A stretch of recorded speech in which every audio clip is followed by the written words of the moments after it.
So pleased to bring right now our next guest, Republican Congressman from Pennsylvania, also a member of the House Permanent Select Committee on Intelligence, Congressman Scott Perry. A pleasure, sir. Good to have you in today here on Newsline. Well, it is great to be with you, Bianca, and I'm listening to your report there, and it's fascinating to me that when Democrats run and win the presidency, their nominees, regardless of what their background is, seem to sail through with every single Democrat vote and oftentimes many Republican votes. Yet when a Republican wins the presidency, their nominees oftentimes struggle to get through, and it's Republican senators that always find a reason to vote no. And people wonder why the swamp continues to be the swamp, why the status quo continues to be the status quo. This is one of the reasons why.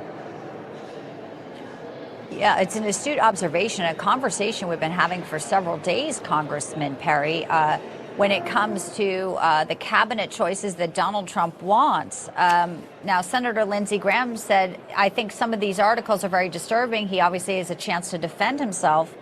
But some of this stuff, it's going to be difficult. And now this report that Florida Governor Ron DeSantis may be a backup, that Trump and DeSantis may have spoken in Palm Beach at law enforcement funeral services on Tuesday. What do you think of that as a potential backup? Let's say there was some change and Hegseth decides to withdraw. Governor Ron DeSantis, is this something you think would be a good, suitable fit to be a next choice? Well, look, President Trump is a guy who's got a plan for everything, and I'm sure he's got a backup plan for every single one of his nominees, knowing what Washington, D.C. is like and the firestorm that surrounds nearly any nominee that's willing to do anything different in this place. That having been said, look, I served with Ron DeSantis. Of course, he was a founding member of the House Freedom Caucus. He's been a terrific governor for Florida and a terrific leader across the country, and, of course, military service as well.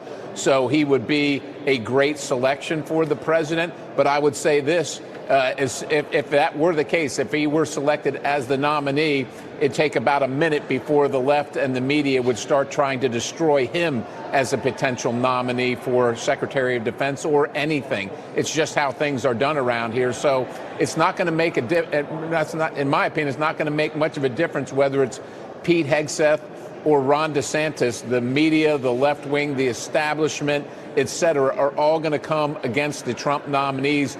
Anybody that challenges the establishment here is their enemy.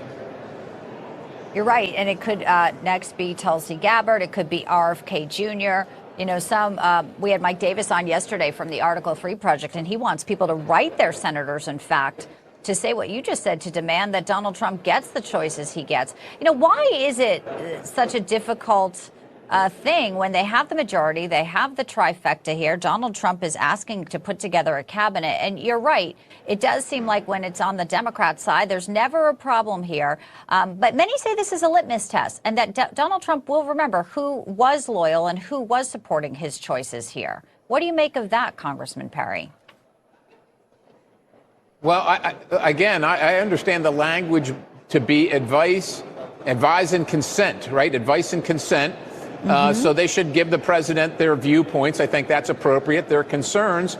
But this is the president's pick. The president was the one who was elected. And if these nominees become, confirmed and do the wrong thing or ineffective or something like that, that's on the president. That's his pick. That's his administration. It's his responsibility. He's the one that's accountable. You know, none of these senators are ever accountable for the actions of these secretaries, yet they're the ones that seem to pick them. And again, on the Republican side, people say, why can't you guys ever stick together? Well, it's about sticking together to do the right thing. The president has vetted these people. He has selected them for a reason. He wants to do, so he has something in mind, a plan in mind with these people. And it is a Senate now a Republican Senate standing in the way of his nominees. And I hope he takes stock in that. There was a report about Iranian hack yesterday, a cyber attack targeting some of the nominees, including his choice for FBI, Kash Patel, as someone who, served as well alongside Devin Nunes, former chair of the House Intelligence Committee. And Patel was an aide, instrumental in, obviously the Russia collusion and revealing so much of the corruption.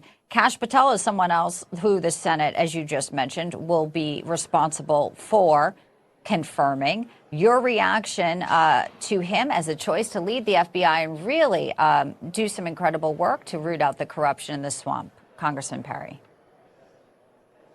Yeah, thank you. I think Kash is an excellent selection. I'm glad that the president did find him and put him up as the nominee, and we can expect character assassination attempts from not only establishment but from foreign adversaries who are not interested in someone who's really going to go in, root out the corruption, find the truth, and display it for the American people.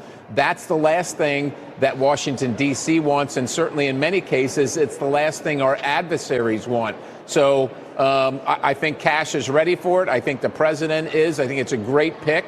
But the character assassination is incoming. You can depend upon that. All right. Well, listen, I really appreciate you joining us. And I think Americans are ready for some real change as well in Washington, D.C. No more business as usual. Congressman Scott Perry, always a pleasure, sir.